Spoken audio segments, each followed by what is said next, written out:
What I wanted to also start asking you about is you guys are at a level 1 trauma center. You're using a fair amount of liquid embolic for trauma cases.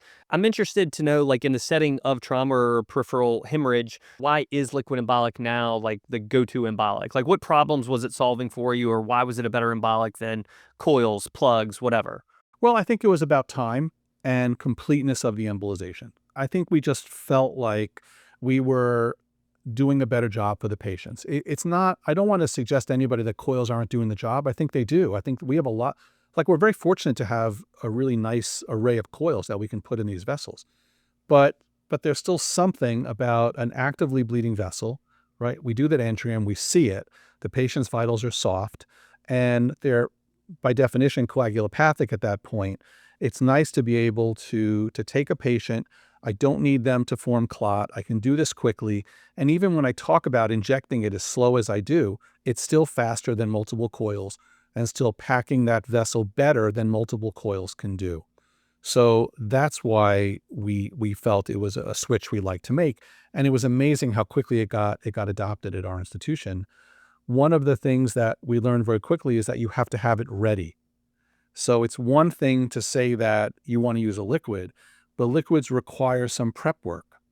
So it needs to be on a shaker that lava does and Onyx does for 20 minutes at least. What makes lava unique a little bit is that there's a hand mixing device. It's in some ways a very fancy stopcock, which everyone can imagine.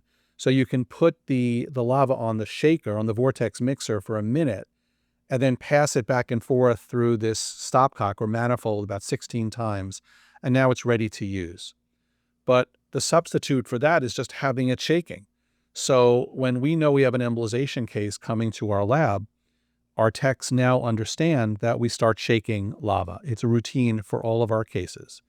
I'm not going to pretend to your audience that we do it all the time. There are certainly cases where we get annoyed that we forgot to do it. But for the most part, we're pretty good with it, and we have it available, therefore, for all of our cases, and we no longer have to think about it. And so once you say, okay, you have it ready to use, and now you have a finding that supports the use of liquid, now it's simply drawing it up from the vial and injecting it into the patient. It becomes very quick and very efficient. And I think that's why we all appreciate having it available at our lab. So I have two questions. The first is about the shaking. Just because you're shaking it, does that commit you to using the product? Like, say you shake and then you're like, oh, well, there's nothing to embolize or whatever. No, you can take it off the shaker, you can put it back in the box and save it for another day. And in fact, if I walked you over to our lab right now, we have 2 shakers. You'll see 8 vials of liquid sitting there, and they're just ready for the shaker to be turned on. We keep it on there all the time. My other question, so one of the things I thought you might say in terms of like trauma, I've had some cases where it was a trauma case, the patient was really, really clamped down, still went in, found the bleeding vessel, embolized, and then found myself coming back like the next day or 2 days later when they had stabilized and re-embolizing that vessel. Is that a scenario, one, does that ever happen with you guys? Or I didn't know like having a liquid embolic in there would like precluded that from ever happening. Well, first of all, I would never say never, right? You actually told me this on our last podcast. You're like, Chris, you sound like one of my fellows. Like, I never say never, always, and something else. Exactly. I appreciate you remembering that. So the point of this stuff is to go out pretty distally, right? So you're getting into pretty small vessels.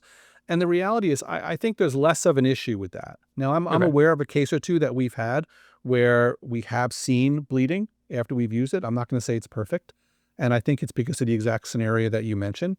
But I do think that you can put yourself in that same position with coils too, right? So you look at a vessel, it doesn't look normal, you want to embolize it. It looks like it's 2 millimeters or 3 millimeters.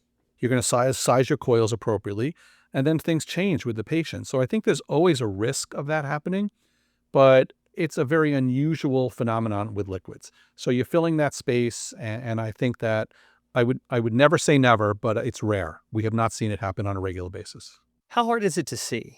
Like if you're coming out in like a little 2 millimeter vessel, you kind of have a wisp of something that then leads into like a little extrav. Like I'm just curious, like, you know, you have a patient that like you're in the kidney, the patient's taking these big belly breaths and you have a lot of motion. I'm just curious about like the visibility of it. The very initial embolic, the first little drop that comes out can sometimes be a little bit difficult to see. Once it starts kind of packing in on itself, you can start to see it much easier. But there's a solution for that, right? Understand your dead space volume and pay attention and watch what you're administering.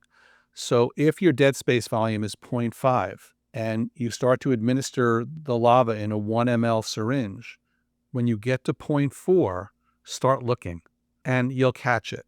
So it shouldn't be a surprise. You should know where you are relative to your injection. But yes, like everything else, right? Our patients come in different sizes. Right. And the reality is that in some patients, these products can all be difficult to see, just like contrast can be difficult to see and Hmm. ultrasound findings can be difficult to see. So the reality is that based on the size of the patient, the body habitus of the patient, it could be difficult to see in some patients. But in your average patient, it's fine. Just pay attention to when it's coming out of the catheter.